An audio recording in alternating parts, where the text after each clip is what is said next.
जय हिंद दोस्तों, जय हिंद बच्चों। आज अपन कृषि के प्रकार जानने वाले हैं। यानी ये जो आपका टॉपिक है वो भू संसाधन तथा कृषि वाला जो पार्ट है उसका महत्वपूर्ण टॉपिक अपन मान सकते हैं। यानी कृषि के प्रकार आज अपन जानने वाले हैं, टाइप ऑफ एग्रीकल्चर। ठीक है, तो इसमें सर्वप्रथम अपन ये जानेंगे कि आर्द्रता के आधार पर इसके दो प्रकार हैं, इनका वर्णन देखने वाले हैं। ये सारा का सारा आज अपन स्पष्ट रूप से वर्णन देखने वाले हैं। आपका सिर्फ यही कार्य है कि आप वीडियो के लास्ट तक बने रहें ताकि आपको कोई चीज़ मिस नहीं हो जाए, कोई चीज़ छूटे नहीं। तो वीडियो को स्टार्ट करते हैं बिना रुके बिना चुके। और मैं 100% गारंटी के साथ कहता हूं कि ऐसा हो ही नहीं सकता कि आपको चीज़ें क्लियर ना हो। तो स्टार्ट करते हैं वीडियो को। सबसे पहले आर्द्रता के प्रमुख उपलब्ध स्रोतों के आधार पर इसको दो प्रकारों में बांटा गया है। यानी जो कृषि है उसके दो प्रकार हैं।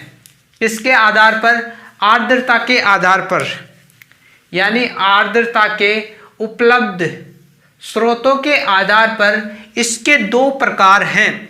अब अपन को ये चीज़ें भी क्लियर होनी चाहिए कि आर्द्रता आखिरकार में होती क्या है। वेरी इंपॉर्टेंट शब्द माना जा सकता है आर्द्रता, और आर्द्रता का अर्थ क्या होता है ये भी अपन को ध्यान होना चाहिए। दरअसल आर्द्रता क्या होती है कि वायुमंडल जो होता है हमारे ऊपर, यानी पृथ्वी के ऊपर जो वायुमंडल है उसमें जलवाष्प की बूंदों को ही आर्द्रता कहते हैं। आप ये भी बोल सकते हो कि नमी, यानी भूमि पर किसी भी स्थान पर नमी देखते हो तो वो जलवाष्प ही होता है, अपन को दिखाई नहीं देता है, वो जलवाष्प ही होता है और उसकी वो बूंदें बन जाती हैं, तो उसे ही आर्द्रता कहते हैं। तो मैं यहाँ पर लिखना भी चाहूँगा कि जलवाष्प की बूंदे यानी जलवाष्प की बूंदें ही आर्द्रता कहलाती हैं। इसको अपन नमी भी बोल सकते हैं। और इसी नमी के आधार पर दो प्रकार अपन ने बांट दिए हैं। यहाँ पर बात यहाँ तक आपको क्लियर हो गई होगी। आगे देखते हो दो प्रकार कौन कौन से हैं। दो प्रकार, पहला है सिंचित कृषि, दूसरा प्रकार है वर्षा निर्भर, या अपन इसको ये भी बोल सकते हैं बरानी कृषि। ठीक है, वर्षा निर्भर कृषि या आप बोल सकते हो बरानी कृषि। ठीक है, तो यहां पर दो प्रकार हो गई और इनके भी दो दो प्रकार अपन मान सकते हैं। दो दो प्रकार हैं, इसके दो प्रकार हैं, एक एरा एक केरा। ठीक है, इसके भी दो प्रकार हैं, एक एरा एक केरा। ठीक है, तो ये दो दो प्रकार इसके हो जाएंगे। चीजें आपको क्लियर ही हो रही होगी। यहाँ पर इसका वर्णन भी दे रखा है। तो दो प्रकार, पहला जो प्रकार है उसको जानने का प्रयास करते हैं। इसमें पहला प्रकार है हमारे सामने सिंचित कृषि। ठीक है, सिंचित कृषि के दो प्रकार हैं। दो प्रकार कौन कौन से हैं? रक्षित सिंचाई कृषि। ठीक है, दूसरा प्रकार उत्पादन सिंचाई कृषि। ठीक है, आपको ऐसे देखकर ही लग रहा होगा जैसे ये देखो उत्पादक सिंचाई कृषि, तो इसमें उत्पादक अधिक किया जाएगा। ठीक है, तो इसका उद्देश्य क्या क्या है ये जान लो। यानी रक्षित सिंचाई कृषि है, इसका उद्देश्य क्या है, इंपॉर्टेंट है। यानी इसका उद्देश्य है आर्द्रता की कमी से फसलों को नष्ट होने से बचाना, यानी सिंचाई करना, इसका प्रमुख उद्देश्य अपन मान सकते हैं। यानी जो रक्षित सिंचाई कृषि है उसका प्रमुख उद्देश्य ये है कि आर्द्रता की कमी होने से फसलें नष्ट हो जाती हैं उसको बचाना, यानी फसल को बचाना। क्योंकि आर्द्रता का मतलब नमी होता है और जब फसलों में नमी की मात्रा घटने लगती है तो वो फसलें सूखने लगती हैं और वो खराब होने लगती हैं। इसलिए ये कृषि क्या करती है कि इस प्रकार की जो सिंचाई इसमें होती है ना, इससे सिंचाई कर ली जाती है जब नमी की कमी होती है। यानी जो आर्द्रता है, फसल में आर्द्रता की कमी होती है तो इसका उद्देश्य ये होता है कि सिंचाई की जाए, और जब सिंचाई की जाएगी तो वो जो फसल है वो दोबारा से हरी भरी हो जाएगी, और इसका उद्देश्य भी यही है। तो आपको समझा दिया है इसका उद्देश्य क्या है, रक्षित सिंचाई कृषि का। ठीक है, इसके बाद में इसका दूसरा प्रकार उत्पादक सिंचाई कृषि। इसका उद्देश्य क्या है, ये जो उद्देश्य है इससे तो भिन्न होगा। ठीक है, इसका उद्देश्य ये है कि फसलों को पर्याप्त मात्रा में पानी उपलब्ध कराना, अधिक उत्पादन करना। यानी इसका उद्देश्य उत्पादक सिंचाई कृषि का प्रमुख उद्देश्य ये है कि फसलों को ज़्यादा से ज़्यादा जल उपलब्ध कराना। यानी कोई सी भी फसल है उसको जितने पानी की आवश्यकता है उसको उपलब्ध कराना। इसका उद्देश्य यही है कि जब ज़्यादा जल उपलब्ध कराएंगे तो अधिक उत्पादन होगा, और अपन जानते हैं कि जिस फसल को जितनी उसको पर्याप्त मात्रा में जल की आवश्यकता है उतनी अपन उपलब्ध करा देते हैं तो वहाँ पर फसल बहुत ज़्यादा होती है, और जहाँ पर अपन जल ही नहीं डालेंगे पर्याप्त मात्रा में तो वहाँ पर फसल बहुत ही कम होगी। और यही उद्देश्य है यहाँ पर कि फसलों को पर्याप्त मात्रा में पानी उपलब्ध कराना और अधिक से अधिक उत्पादन करना। ठीक है, तो आपको चीज़ें क्लियर ही हो गई होंगी। तो अपन पहला प्रकार हमने देख लिया, इसका पहला प्रकार देख लिया, और इसके दो उप प्रकार भी अपन ने जान लिए, इसके उद्देश्य भी जान लिए। तो चीज़ें आपको बिल्कुल ही क्लियर हो रही होंगी। ठीक है, दोबारा से एक बार और रिपीट कर देता हूँ कि दो प्रकार हैं इसके। पहला प्रकार है सिंचित कृषि, इसको दो प्रकारों में बांटा गया है, रक्षित सिंचाई कृषि, दूसरा उत्पादक सिंचाई कृषि। रक्षित सिंचाई कृषि का उद्देश्य आर्द्रता की कमी से फसलों को नष्ट होने से बचाना, सिंचाई करना। यानी आर्द्रता यानी जमीन में जल की मात्रा कम होने पर, नमी कम होने पर उस फसल को सिंचाई उपलब्ध कराना ही इसका प्रमुख उद्देश्य है। आगे उत्पादक सिंचाई कृषि में क्या होता है, इसका प्रमुख उद्देश्य कि फसलों को है ना जो पर्याप्त मात्रा में जल उपलब्ध कराना।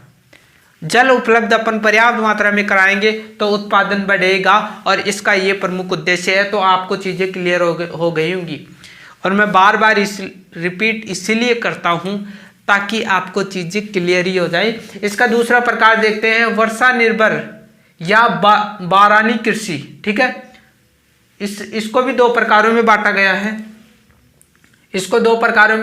भाई। और इसके दो प्रकार कौन कौन से, यहाँ पर आ जाइए। पहला प्रकार है शुष्क भूमि कृषि और दूसरा है आर्द्र भूमि कृषि। ठीक है, या आप समझ रहे हो वर्षा निर्भर कृषि, यानी इसमें जो प्रकार आएंगे वो वर्षा पर निर्भर है। यानी इसमें जो कृषि के प्रकार आएंगे वो ये दोनों वर्षा पर निर्भर हैं। ठीक है, तो दो प्रकार देख लो। पहला प्रकार है हमारे सामने शुष्क भूमि कृषि। ठीक है, दूसरा प्रकार है हमारे सामने आर्द्र भूमि कृषि। तो दोनों यहाँ पर अपन ने जान लिया कि वर्षा निर्भर बारानी कृषि के दो प्रकार हैं, शुष्क भूमि कृषि, आर्द्र भूमि कृषि। अब अपन ये दोनों प्रकार हैं इसके, उनका वर्णन है ना, विशेषता यहाँ पर जानने वाले हैं, यानी यहाँ पर अपन जानने वाले हैं। ठीक है, ये दोनों की विशेषता है यहाँ पर दे रखा है। ठीक है, स्टार्ट करते हैं। पहला हमने देखा था इसका प्रकार। ठीक है, पहला प्रकार है ये, दूसरा प्रकार ये आ जाएगा। ठीक है, तो पहला प्रकार शुष्क भूमि कृषि, यानी शुष्क भूमि कृषि की विशेषता अपन यहाँ पर जानेंगे। विशेषता अपन यहाँ पर जानने वाले हैं, यानी शुष्क भूमि कृषि क्षेत्र, यानी शुष्क भूमि कृषि क्षेत्र जिस स्थान पर पाई जाती है उस स्थान की क्या विशेषता है वो जानने वाले। ठीक है, तो यहाँ पर वार्षिक वर्षा कितनी होगी, 75 सेंटीमीटर से कम। यानी वार्षिक वर्षा यहाँ पर शुष्क भूमि कृषि क्षेत्र में 75 सेंटीमीटर से कम वर्षा यहाँ पर होती है। ठीक है, 75 सेंटीमीटर से कम वर्षा यहाँ पर होती है। और फसलें कौन कौन सी बोई जाती हैं यहाँ पर, इन स्थानों पर आपको देखने को मिलेगी, रागी, बाजरा, मूंग, चना, ग्वार। ठीक है, ऐसा इसलिए हो रहा है क्योंकि यहाँ पर आप देख रहे हो 75 सेंटीमीटर से कम वर्षा हो रही है, यानी बहुत ही कम वर्षा हो रही है। और इस कम वर्षा होने के कारण ही यहाँ पर वैसे ही फसलें बोई जा रही हैं। रागी, बाजरा, मूंग, चना, ग्वार, इन फसलों को बहुत ही कम, ये जितनी भी फसल आप देख रहे हो इनको है ना जो कम मात्रा जल की पाई जाती, यानी कम मात्रा जल इन फसलों में आवश्यक होता है। यानी एक बार सिंचाई करने के बाद ही ये फसल बो ली जाती है। बाजरा देख लो आप, यानी उसमें अतिरिक्त सिंचाई साधन उपलब्ध नहीं कराने होते हैं। जब भी वर्षा होती है ईश्वर द्वारा, जब भी प्रकृति वर्षा करती है उसी से यहाँ पर काम चल जाता है, क्योंकि इन क्षेत्रों में जल की मात्रा बहुत ही कम होती है। यानी आप राजस्थान में जाओगे तो राजस्थान का जो पश्चिमी भाग है, पश्चिमी राजस्थान है, वहाँ पर तो बहुत कम वर्षा होती है। तो उन क्षेत्रों में आप सोच सकते हो कि कृषि कैसे की जाएगी, उत्तरी राजस्थान में कैसे की जाएगी। तो वहाँ पर क्या होता है कि जो वर्षा होती है उसके जल को है ना जो एकत्रित कर लिया जाता है, ताकि उसको जब वर्षा खत्म हो जाए तो उसको काम में लिया जाए कृषि के क्षेत्र में। ठीक है, तो बहुत सारी विधियाँ यहाँ पर काम में ली जाती हैं। हार्वेस्टिंग वाटर, यानी कौन कौन सी विधियाँ काम में ली जाती हैं यहाँ पर पश्चिमी राजस्थान में, कि जब भी वर्षा होती है तो जो छत होती है उसके थ्रू है ना जो पाइपलाइन है ना जो नीचे उतार दिए जाते हैं, यानी जो छत होती है उसको लगाकर, यानी जो पाइपलाइन है उस दीवार के सारे नीचे उतार दिया जाता है। और जब भी वर्षा होती है तो जो जितना भी जल उस छत पर पड़ता है तो वो सारा पाइपलाइनों द्वारा नीचे आ जाता है और नीचे स्टोर कर दिया जाता है उस जल को, और फिर उसको बाद में काम में लिया जाता है। तो इस प्रकार की जो विधियां हैं वो पश्चिम राजस्थान या अन्य क्षेत्र, राजस्थान के अन्य क्षेत्रों में आपको देखने को मिलेंगी। तो यहाँ पर बहुत कम वर्षा होती है, कम वर्षा यहाँ पर होती है, ध्यान में रखना। इसीलिए तो इसको शुष्क बोला गया है, क्योंकि यहाँ पर वर्षा कम हो रही है। दूसरा प्रकार आप देखो आर्द्र भूमि कृषि, यानी इस प्रकार की कृषि जिन क्षेत्रों में होती है ना वहाँ पर वर्षा अधिक होती है। ठीक है, ये कृषि वर्षा अधिक होती है यहाँ पर, इन क्षेत्रों में जहाँ पर आर्द्र भूमि कृषि, जहाँ पर कृषि होती है वहाँ पर वर्षा अधिक होती है। और जहाँ पर जितनी वर्षा होगी उसी प्रकार की वहाँ पर आपको फसल देखने को मिलेगी। तो फसल कौन कौन सी बोई जाती हैं इसमें आर्द्र भूमि कृषि में? पहला प्रकार आप देखोगे चावल, जूट, गन्ना आदि। यानी आप देखोगे चावल पंजाब हरियाणा में बहुत ज़्यादा बोए जाते हैं। क्यों बोए जाते हैं? क्योंकि इसको जल की अधिक आवश्यकता होती है। अपन जानते हैं कि जिस स्थान पर जल है, जिस स्थान पर ईश्वर द्वारा जैसा वातावरण तैयार किया गया है उसके अकॉर्डिंग ये सारी चीज़ें होती हैं। मानव भी वैसा ही हो जाएगा, वहाँ की वनस्पति भी आपको वैसी ही देखने को मिलेगी। जम्मू कश्मीर में आप जाओगे तो वहाँ पर आपको मानव वहाँ भी रहता है, राजस्थान में आओगे तो राजस्थान में मानव रहता है, लेकिन दोनों का वातावरण आप देखोगे तो यहाँ पर अनुकूल, मानव के अनुकूल दशाएं पाई जाती हैं। लेकिन आप जम्मू कश्मीर में जाओगे तो वहाँ पर ठंडी ठंड पाई जाएगी। तो वहाँ का जम्मू कश्मीर का जो व्यक्ति है, मानव, वो भी सुखी है और पश्चिम राजस्थान में रहते हैं वो भी सुखी हैं। कारण क्या है कि जहाँ पर जैसा वातावरण पाया जाता है वैसा ही वहाँ की वनस्पति मानव को ढलना पड़ता है। वनस्पति के अनुसार थोड़ी दिनों रुकावट आती है लेकिन उसके अनुसार ही लोग ढल जाते हैं।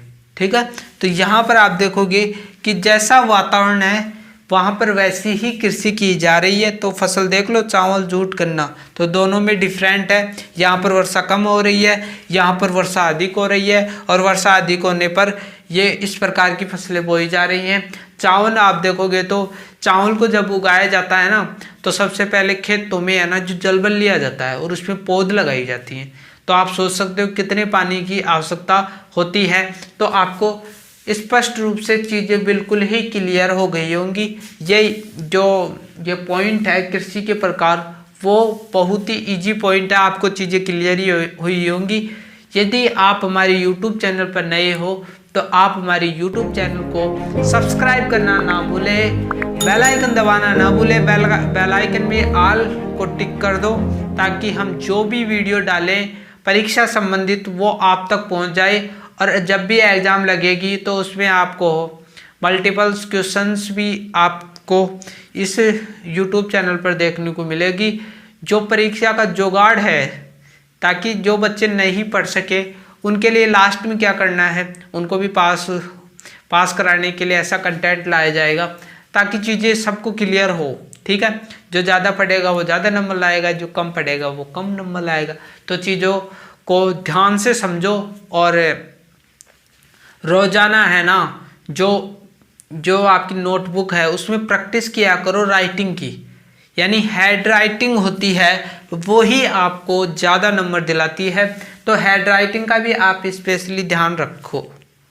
ठीक है, हैंड राइटिंग की आप प्रैक्टिस करो। यदि आपकी राइटिंग थोड़ी गंदी है, सही नहीं है, तो वो आपकी गलती नहीं है, आपको बचपन में प्रैक्टिस नहीं की, लेकिन बाद अभी भी आप सुधार सकते हो। क्योंकि इसमें क्या करना होता है कि जो अक्षर होते हैं ना, जो अक्षर हैं, जितने भी अक्षर हैं उनको आप एक बुक में प्रैक्टिस करो, उनकी जो बनावट है उनको सही करने का प्रयास करो और फिर उसके बाद में धीरे धीरे प्रैक्टिस में लाओ। आपकी जो हैंड राइटिंग है वो शानदार हो जाएगी। तो मिलते हैं अगली वीडियो में, तब तक के लिए थैंक यू।